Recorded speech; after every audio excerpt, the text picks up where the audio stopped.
Sungguh kalian mendapat karunia luar biasa, kata Allah. Akan datang pada sekalian seorang Rasul, azizun alaihi ma'anittum. Beban-beban kalian tuh begitu dirasakan oleh beliau. Kalau bisa jangan anda yang menderita, kalau bisa Nabi aja yang menderita. Saya saja sampai heran, penasaran dengan itu semua. Berapa masa setelahnya diikuti oleh ketiga orang ini, sholat di belakangnya.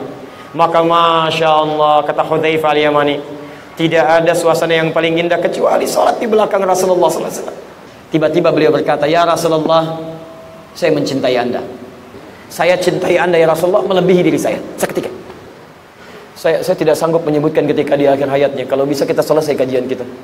Ya Allah, jika engkau perkenankan, mohon timpakan seluruh rasa sakit yang akan dialami umatku saat sakaratul maut nanti. Tolong timpakan kepadaku sekarang saat ini, supaya mereka tidak merasakannya lagi saat sakaratul maut. Ilahi, ya Allah, mohon ya Allah, kalau engkau perkenankan, timpakan seluruh rasa sakit yang akan dialami umatku saat sakaratul maut nanti. Timpakan kepadaku saat ini, supaya mereka tidak mengalami sakaratul maut lagi. Hanya Muhammad sallallahu alaihi wasallam.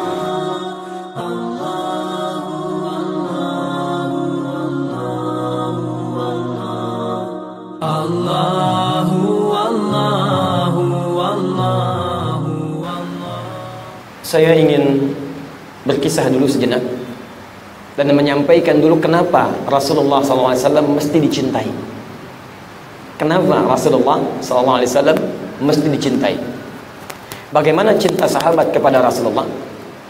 Dan terakhir, bagaimana cara kita meniru para sahabat dalam mencintai Rasulullah SAW? Selanjutnya, apa yang kita dapatkan kalau kita bisa mencintai Rasulullah SAW? Kita mulai dari Quran surah ke-2 Al-Baqarah ayat 127, dilanjutkan dengan Quran surah ke-61 As-Saff ayat yang ke-6. Keduanya sama-sama di posisi paling kiri sebelah atas. Baik, bismillah, kita mulai. Ikhwas sekalian, Nabi Muhammad SAW itu adalah di antara nabi yang paling unik, paling istimewa, paling spesial, diuraikan oleh Al-Quran, disampaikan lewat penegasan Allah dibanding nabi-nabi yang lainnya. Anda bayangkan, nabi belum dilahirkan saja sudah didoakan oleh dua orang nabi, dua orang rasul jauh sebelum kelahirannya, bahkan 30 generasi sebelum kelahirannya. Quran surah kedua Al-Baqarah ayat 127. Lihat posisi paling kiri sebelah atas. Wa idh yarfa'u Ibrahimul qawa'id minal bait wa Ismail Rabbana taqabbal minna innaka antas sami'ul alim. Perhatikan kalimatnya. Dan ingatlah, wa idh. Perhatikan cara menafsirkannya. Kalau ada idh dalam bahasa Arab, itu Anda bukan sekedar diminta mengingat, tapi menghadirkan momentum yang diingat itu, atau mengambil pelajaran dari apa yang disampaikan informasinya. Diseakan-akan Allah ingin menyampaikan wa'idh, dan pelajarilah dan hadirkanlah momentum ini jika Anda ingin menghadirkannya. Pelajari hikmahnya. Yarfa'u Ibrahimul qawa'id, ketika Nabi Ibrahim diperintahkan untuk meninggikan kembali pondasi bangunan Ka'bah. Anda bisa bayangkan istimewanya Nabi Muhammad SAW.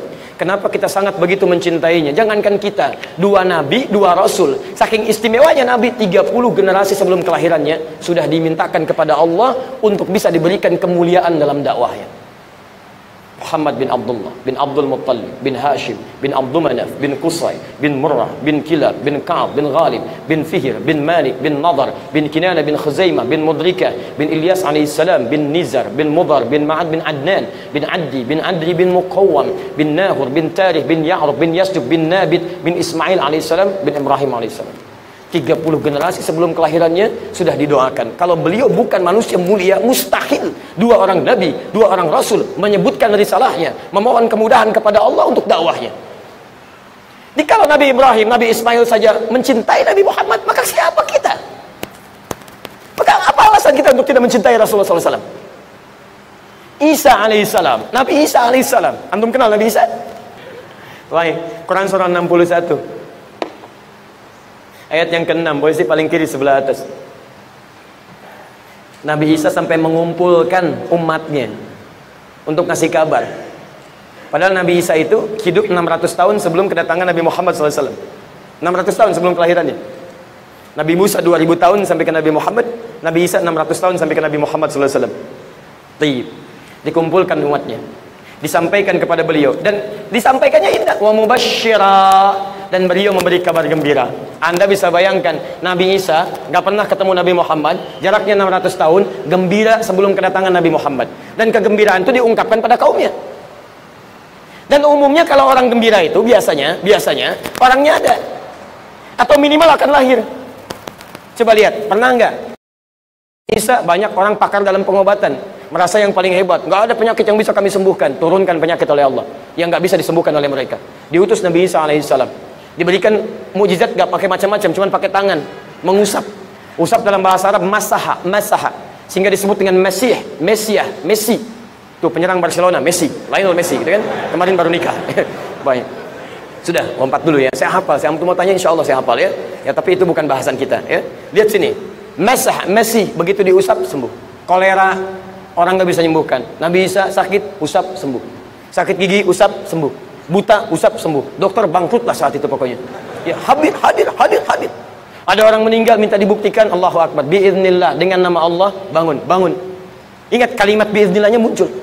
Biiznillah, karena Allah. Jadi kalau bukan karena Allah nggak akan terjadi. Yang paling menarik, beliau kumpulkan umatnya mengatakan mubasysyira, saya kasih kabar gembira ya. Nggak normal nih. Belum lahir kasih kabar gembira, selevel nabi, selevel rasul. Ya'tim bi rasulin min ba'di ismuhu Ahmad. Akan datang seorang rasul setelahku. Sifatnya Ahmad. Awas, hati-hati, jangan salah ya. Jangan salah menyimpulkan. Nanti saya tunjukkan kenapa Nabi Isa menyebut Ahmad bukan Muhammad. Jangan Anda ambil alasan Nabi Isa aja Ahmad, maka kami benar dong nabinya Ahmad. Tidak. Lihat sini, nama nabi yang melekat pada Nabi Muhammad itu semua nama sifat, bukan nama zat. Nama sifat. Beda antara sifat dengan zat itu lain. Asep, zat. Untuk membedakan antara Asep dengan Doni. Ini Asep, ini Doni. Jadi kalau dipanggil Asep, mustahil Doni yang melirik. Tapi kalau sifat, itu bisa melekat pada keduanya. Asep jujur, Doni jujur. Keduanya orang jujur. Sifat. Nah, nama yang melekat pada Nabi Muhammad Rasul terakhir itu istimewanya semua nama sifat. Kadang disebut dengan Muhammad, 4 kali disebutkan dalam Al-Quran. Muhammad. Quran surah ketiga ayat 144. Quran surah ke-33 ayat ke-40. Quran surah ke-47 ayat kedua. Quran surah ke-48 ayat ke-29. 4 kali disebutkan nama Muhammad. Dan 1 disebut dengan Ahmad. Sekali disebut dengan Ahmad. Di lisan Nabi Isa, Quran surah ke-61 ayat yang ke-6.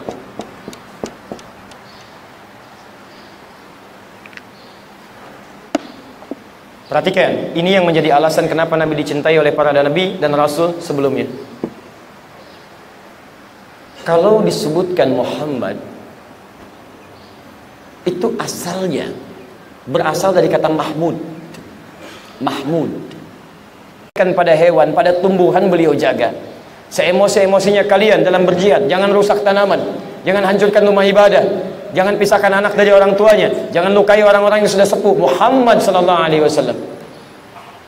Muhammad sallallahu alaihi wasallam. Saking kasihnya sampai turun ayat di Quran, surah ke-9 ayat 128 itu. Laqad ja'akum rasulun min anfusikum azizun 'alaihi ma 'anittum harisun 'alaikum bil mu'minina raufur rahim.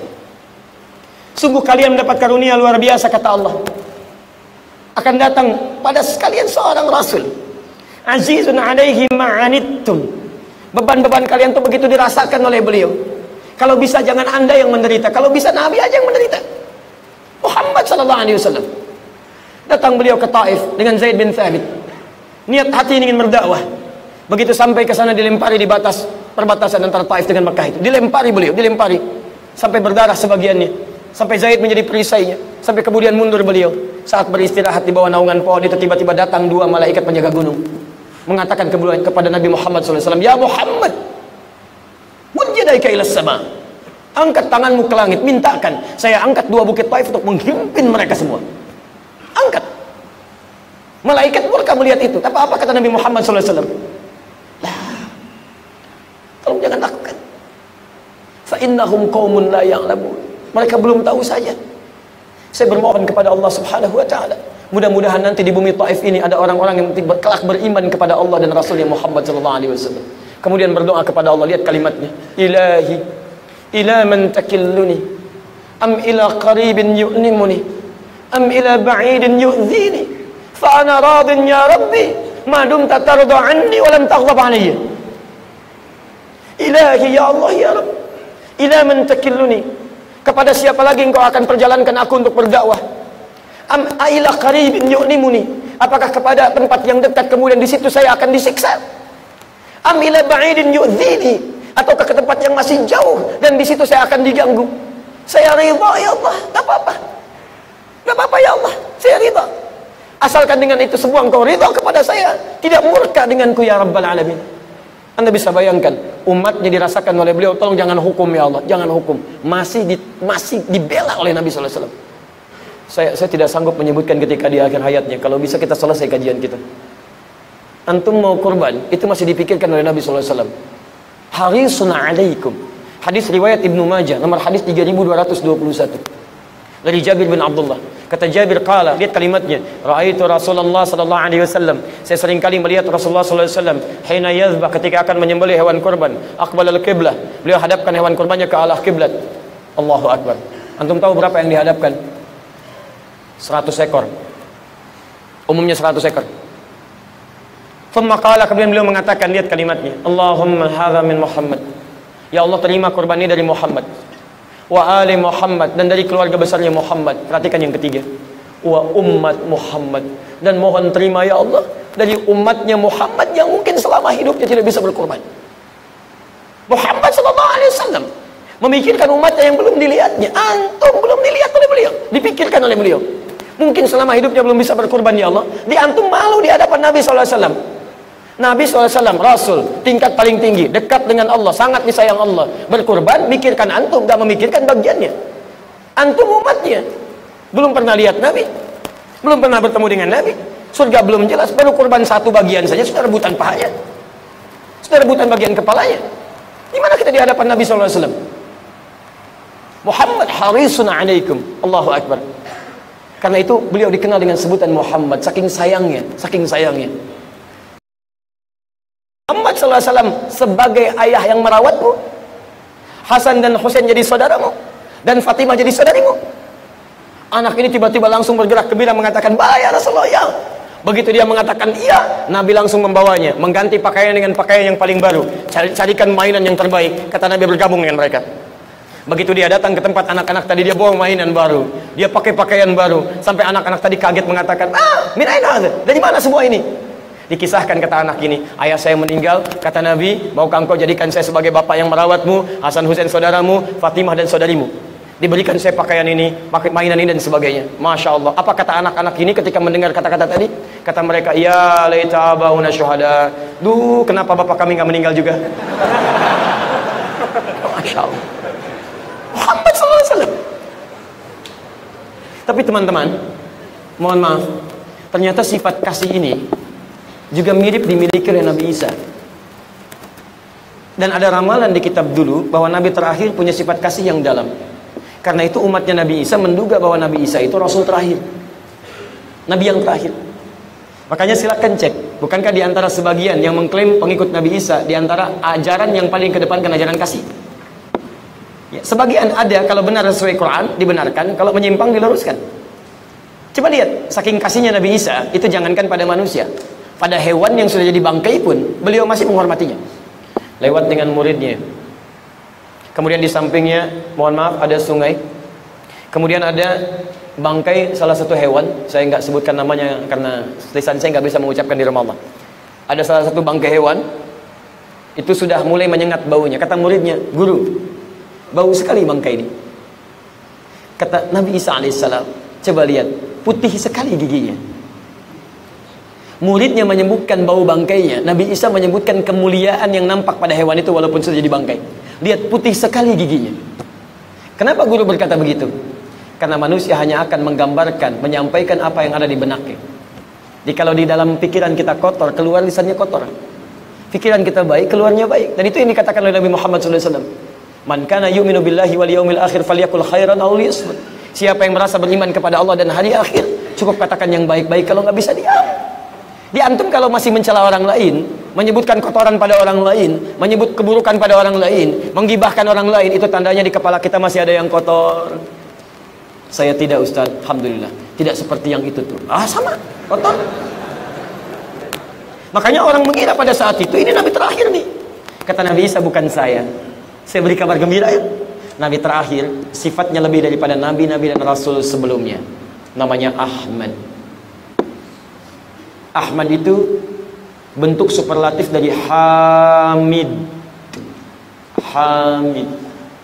Sifat yang menunjukkan rajin dalam satu jenis ibadah.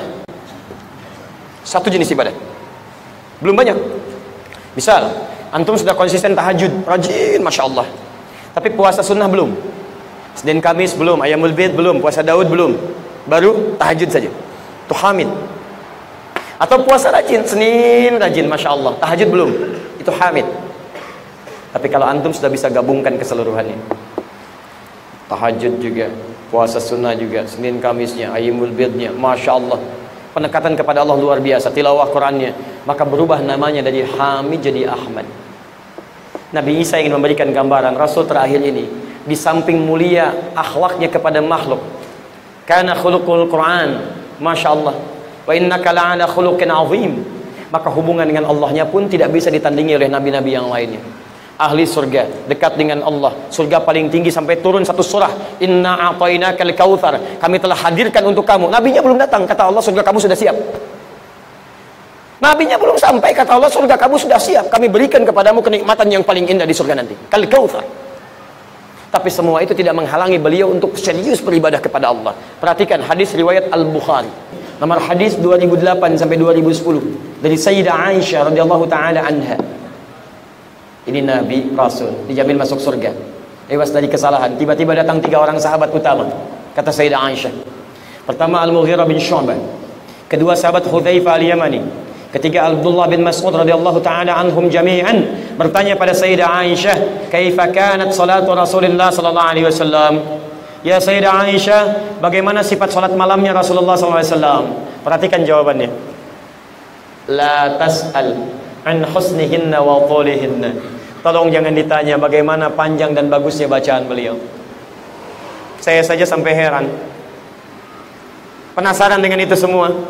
Berapa masa setelahnya diikuti oleh ketiga orang ini, sholat di belakangnya. Maka Masya Allah, kata Hudzaifah Al-Yamani, tidak ada suasana yang paling indah kecuali sholat di belakang Rasulullah SAW. Ketika baca masuk pada ayat doa, beliau berdoa untuk umatnya. Ketika masuk ayat azab, beliau berlindung mohon kepada Allah supaya umatnya tidak diazab. Minta. Indah. Sampai tidak terasa. Ternyata satu rakaatnya belum ruku sudah 100 ayat Al-Baqarah. Pengalaman selanjutnya Abdullah bin Mas'ud, masih untung 100 ayat. Kata Abdullah bin Mas'ud, saya 100 ayat belum berhenti. Saking nikmatnya sampai Al-Baqarah selesai. 286 ayat. Dikira ruku ternyata nyambung ke Ali Imran, 200 ayat. Dikira ruku ternyata nyambung ke An-Nisa, 176 ayat. Rakaat pertama baru ruku, 5 juz 4 halaman. Nabi, Rasul dekat dengan Allah, dijamin surga, akhlaknya luar biasa. Dalam tahajudnya baru rakaat pertama 5 juz 4 halaman. Besoknya 3 orang ini tidak ikutan lagi. Bukan karena capek. Ya, kata Abdullah bin Mas'ud, saya kadang sering menduga kapan ini rukunya supaya saya bisa praktekkan pada yang lainnya. Di teman-teman sekalian, indah. Muhammad disebut dengan Ahmad. Maka ketika Sayyidah Aisyah melihat kakinya bengkak, kata beliau, ya Rasulullah, lima hakata, kenapa begini? Alam takun ma'suman, bukankah engkau dijaga dari maksiat? Alam takun madmunan, bukankah engkau dijamin masuk surga? Kenapa mesti sampai begini?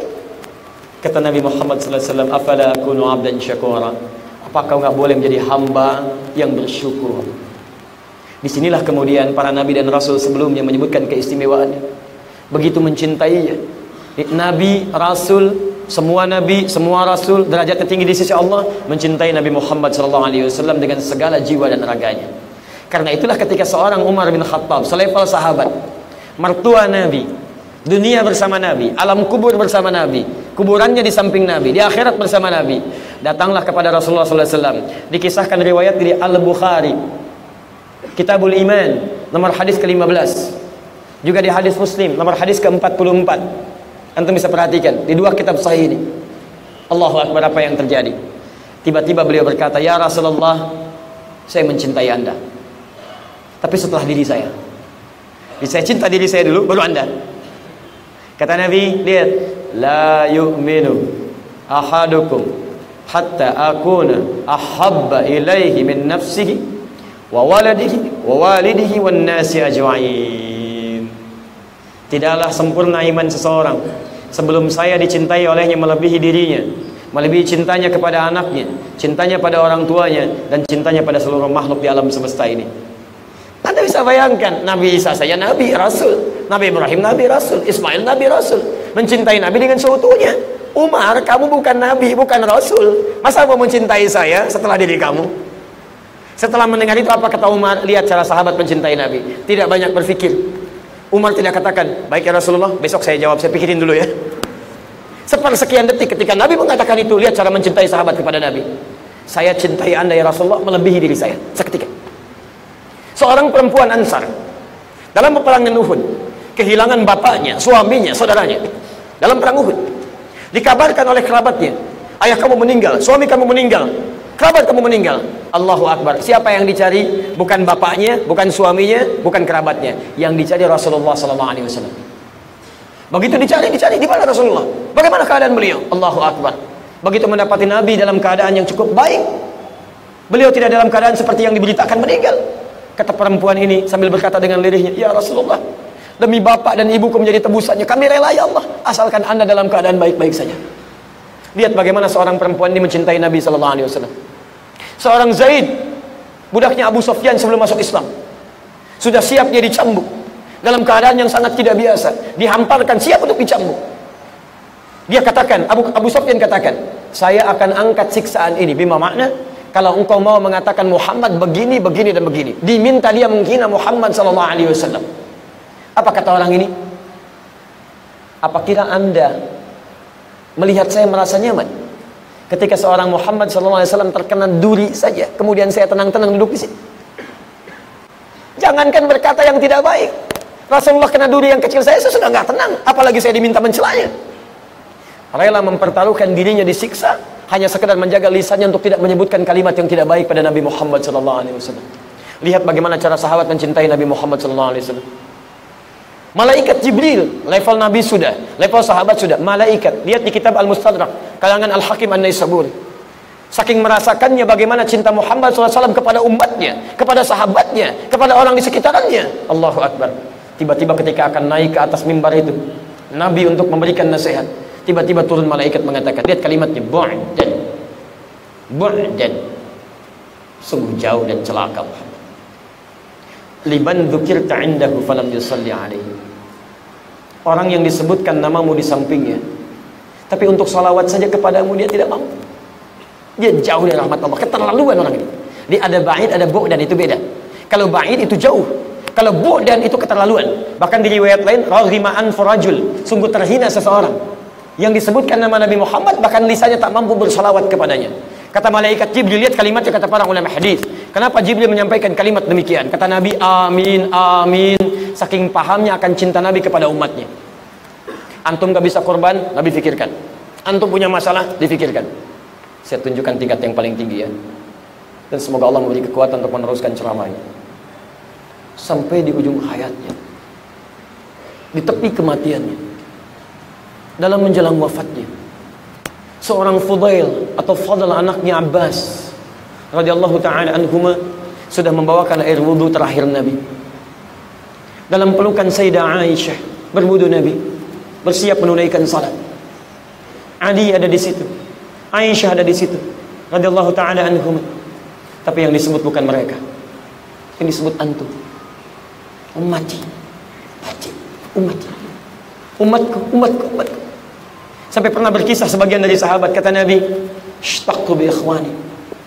Saya sedang merindukan saudara-saudaraku. Kata sahabat, "Ya Rasulullah, lasta ikhwanak?" Bukankah kami ini saudaramu? Kata Nabi, "Lastum ikhwani, walakinnakum ashabi." Kalian bukan saudaraku, tapi kalian adalah sahabat-sahabatku. Ikhwani humul ladzina lam yarawni walakinnahum yu'minuna bi. Ikhwani humul ladzina lam yarawni, mereka itu nggak pernah lihat saya, tapi mau mereka beriman kepada saya. Nabi merindukan antum, masa antum gak ridho dengan Nabi? Kata Nabi, ada orang-orang yang nanti gak pernah lihat saya, tapi mereka yakin dengan saya. Saya merindukan mereka sekarang. Saking rindunya di telaga surga ditunggu oleh Nabi SAW. Antum tidak masuk ke dalam surga kecuali menjemput antum ini. Saking rindunya dengan antum disebutkan, masa antum gak rindu dengan Nabi? Tibalah ketika nyawanya dicabut itu. Sampai kemudian naik dari telapaknya. Sampai tiba-tiba datang malaikat berpaling. 5. Atukrihu alayya, apa engkau tidak sanggup melihat aku, tidak suka lihat saya? Apakah sakit kemudian dicabut nyawa? Terasa oleh beliau. Maka dijawablah dengan ayat Quran surah 3 185 itu. Kullu nafsin dha'iqatul maut. Setiap yang punya jiwa pasti akan punya rasa dengan maut. Nabi merasakan itu semua. Siapa yang diingat? Umatnya. Mudah bagi Nabi dicabut dengan cabutan yang sangat ringan, tak terasa panggilan yang indah, ya ayat Tuhan nafsul mutmainnah. Quran surah 89 ayat 27 sampai dengan 30. Tapi apakah umatnya akan mengalami semua itu? Tidak. Maka disitulah kemudian beliau bermohon, lihat kalimatnya. Ilahi, Tuhai Allah, jika diperkenankan. Kalau ada kalimat jika diperkenankan, artinya tidak mudah bagi Allah mengabulkan. Belum tentu dikabulkan. Ya Allah, jika engkau perkenankan, mohon timpakan seluruh rasa sakit yang akan dialami umatku saat sakaratul maut nanti. Tolong timpakan kepadaku sekarang saat ini, supaya mereka tidak merasakannya lagi saat sakaratul maut. Ilahi, ya Allah, mohon ya Allah, kalau engkau perkenankan, timpakan seluruh rasa sakit yang akan dialami umatku saat sakaratul maut nanti. Timpakan kepadaku saat ini, supaya mereka tidak mengalami sakaratul maut lagi. Hanya Muhammad sallallahu alaihi wasallam. Sallu ala Nabi. Makanya wajar kata malaikat Jibril, mu'dan raghiba anfu rajul, keterlaluan, hina orang ini, jauh dia, gak kenal dia dengan Nabi, gak sayang dia dengan Nabi. Nabi mikirkan dia harisun alaikum azizun alaihi ma'anittum bil mu'minina raufur rahim. Antum gak bisa korban dipikirkan, antum dirindukan, berat antum ditanggung, sakaratul maut ingin dirasakan. Disebutkan nama Nabi, belum mampu bersalawat kepada Nabi, dan antum masih merasa belum mencintai Nabi. Kurang apa lagi Nabi pengorbanannya terhadap antum? Kurang apa lagi? Maka kalau antum bertanya kenapa kita mesti mencintai Nabi, itulah semua jawabannya. Jika antum bertanya kenapa sahabat mencintai Nabi, itu jawabannya. Jika antum bertanya kenapa mereka mengorbankan jiwanya, itu jawabannya. Hingga takut semua sahabat berpisah dengan Nabi sallallahu alaihi wasallam. Takut mereka semua. Seorang Abu Hurairah datang belakangan, masuk Islam 3 tahun sebelum Nabi wafat, sampai menyimpulkan saya terlambat. Yang lain sudah masuk Islam, saya terlambat. Anda bisa bayangkan, melihat sementara waktu cuma masa sebentar, sudah merasakan kerinduan. Saya takut tidak berjumpa dengan Nabi di akhirat. Akhirnya beliau menyusul sahabat yang lain untuk belajar. Abu Bakar sudah duluan masuk Islam, Umar sudah duluan masuk Islam, Utsman sudah duluan masuk Islam. Ini terlambat. Kata beliau, saya harus nyusul mereka. Kalau sahabat yang lain menunggu di majlis ta'lim, beliau langsung menunggu di tempat Nabi keluar dari rumahnya. Dilihat bagaimana jalannya, bagaimana melangkahnya, bagaimana nengoknya, bagaimana dipanggilnya, bagaimana senyumnya. Beliau ingin meneladani semua dari Nabi agar bisa berjumpa dengan Nabi SAW. Itu yang dijadikan bekal oleh beliau bertemu dengan Nabi. Sahabat yang lain selalu datang pada salat subuh, sisi sayap kanan. Pasti ketika semua orang ada di masjid, orang ini pasti duluan sebelah kanan.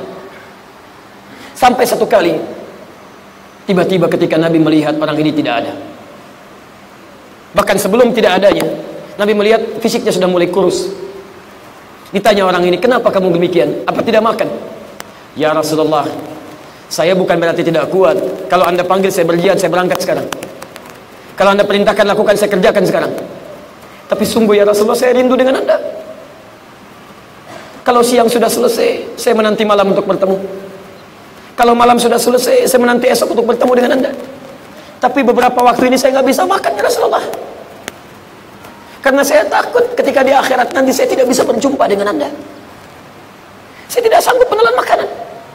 Anda ini kan Nabi, Anda Rasul, saya ini cuma orang seperti ini. Bagaimana bisa bersama Anda di akhirat? Saya tidak mau dipisahkan ya Rasulullah. Karena keluarnya kalimat itu langsung turun firman Allah Subhanahu wa taala. Quran surah keempat ayat ke-69 itu. Lihat kalimatnya. Ketika kalimat itu keluar, Allah yang menjawabnya. Menjamin ia bahwa ia akan bersama Rasulullah SAW. wa may yuti'illaha war rasul fa ulaika ma'al ladzina an'amta 'alaihim minan nabiyyin was-siddiqin wasyuhada was-salihin wa hasuna ulaika rafiqa.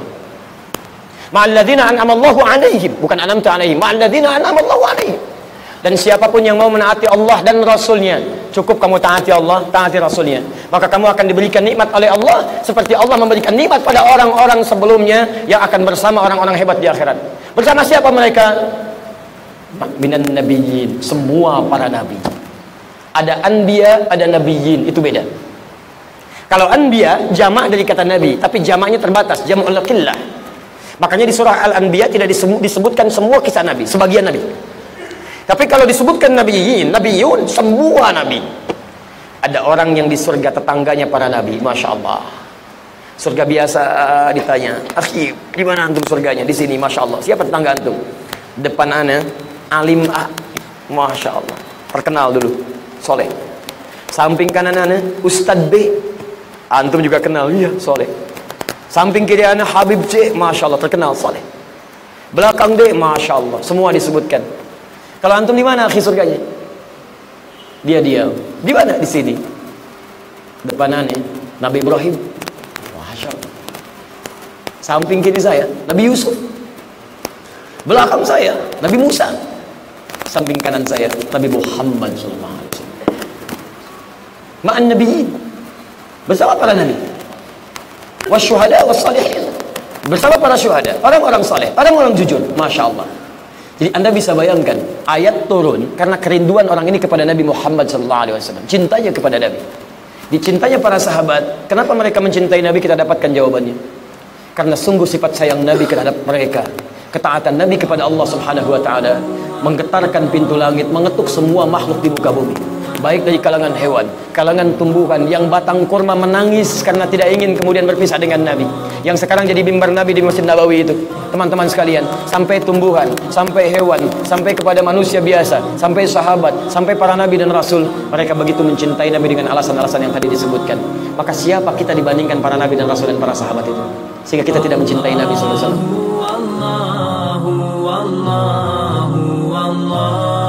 Allah